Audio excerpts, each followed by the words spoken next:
এটা ভাল খবৰ লৈ আহিছোঁ যে অসমত আজিৰ পৰা পানীৰ সহায়ত চলা বাছ চলিছে কাজিৰঙা যোৰহাট আৰু দুলীয়াজানৰ মাজত আজিৰ পৰা আৰম্ভ হৈছে পানীৰ দ্বাৰা চলিত এই বাছসমূহ। প্ৰথমে সেই ধুনীয়া বাছখন আমি দেখুৱাব খুজিছোঁ আপোনালোকক। এইখনে সেই বাছখন, সকলো ধৰণৰ সা সুবিধা আছে আৰু এই বাছখন আপুনি জানি আচৰিত হ'ব যে ইয়াৰ মূল ইন্ধন হৈছে পানী। পানীৰ দ্বাৰা পানীৰ পৰা হাইড্ৰজেন নিষ্কাশন কৰা হয়।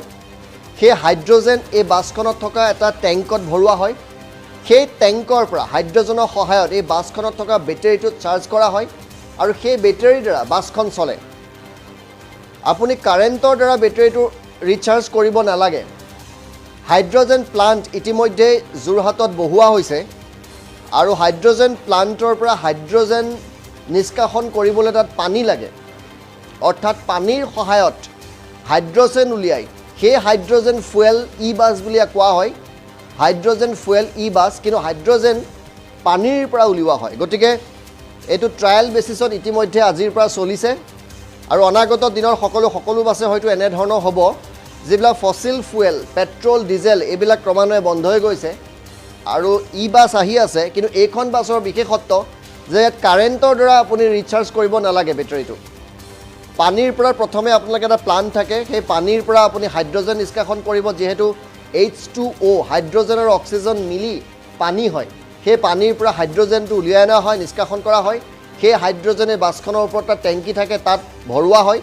সেই হাইড্ৰজেনৰ পৰা যিটো এনাৰ্জি আহে সেই এনাৰ্জিৰ সহায়ত বাছখন ৰিচাৰ্জ কৰা হয় আৰু সেই তাৰ সহায়তে এই বাছখন চলে। এইটো জিৰ' এমিশ্যন হাইড্ৰজেন বাছ বুলি কোৱা হয়। কোনো ধৰণৰ ইয়াৰ পৰা বিষাক্ত গেছ নিৰ্গত নহয়। পাৰিপাৰ্শ্বিকতাৰ বাবে অত্যন্ত এইটো এটা ভাল বাছ। এইখন এটা নতুন দিগন্তৰ সূচনা হৈছে অসমত। আপুনি হয়তো কেতিয়াবা কল্পনা কৰিছিল, হয়তো সপোনত কেতিয়াবা ভাবিছিল, মোৰ যদি মটৰচাইকেলখন পানীৰে চলা হ'লে, মোৰ যদি গাড়ীখন পানীৰে চলিলেহেঁতেন। সেই সপোন লগা কথাবিলাক বাস্তৱতো হয়তো কোনোবাই দেখিবলৈ চিন্তা কৰিছিল আৰু আজি ইয়াৰ বহিঃপ্ৰকাশ ঘটিছে, প্ৰতিফলন আমি দেখিছোঁ। আৰু এইদৰে যাত্ৰী উঠিছে বাছখনত আৰু এই যাত্ৰী ভৰ্তি বাছখন আজি যোৰহাটৰ পৰা কাজিৰঙা গৈছে, যোৰহাটৰ পৰা দুলীয়াজান গৈছে। কেনেকৈ হাইড্ৰজেনৰ সহায়ত চলে মন্তব্য দিছে, সেই মন্তব্য আমি শুনাইছোঁ আপোনালোকক। তাৰপিছত বাছখন পুনৰ দেখুৱাম। যোৰহাটৰ পৰা কাজিৰঙা আৰু যোৰহাটৰ পৰা দুলীয়াজানৰ মাজত ট্ৰায়েল ৰান চলাম। আজিৰ পৰা আমি এই ট্ৰায়েল ৰান আৰম্ভ কৰিছোঁ। হাইড্ৰজেনৰ পৰা বেটাৰী চেলবিলাক চেল আছে। ফুৱেল চেলৰ পৰা যিটো কেমিকেলৰ পৰা এটা বৈদ্যুতিক শক্তি উৎপাদন হ'ব, সেই বৈদ্যুতিক শক্তিয়ে আমাৰ বেটেৰীটো চাৰ্জ কৰিব আৰু তাৰ পাছৰ পৰা এখন ই ভেহিকুল হিচাপে চলিব। ইয়াত এটা হাইড্ৰজেনৰ চিলিণ্ডাৰ আছে, সেইটো আমি বাছখনৰ ওপৰত আছে। তাতো 21 কেজিমান হাইড্ৰজেন আমাৰ ষ্ট'ৰেজ হৈ থাকিব আৰু তাত আপুনি নিয়েৰলি 350 কেজি এই ষ্ট'ৰেজটো থাকে।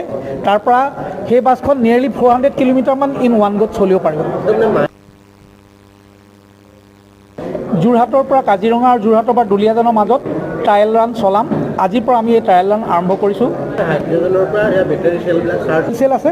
ফুৱেল চেলৰ পৰা যিটো কেমিকেলৰ পৰা এটা বৈদ্যুতিক শক্তি উৎপাদন হ'ব, সেই বৈদ্যুতিক শক্তিয়ে আমাৰ বেটেৰীটো চাৰ্জ কৰিব আৰু তাৰ পাছৰ পৰা এখন ই ভেহিকুল হিচাপে চলিব।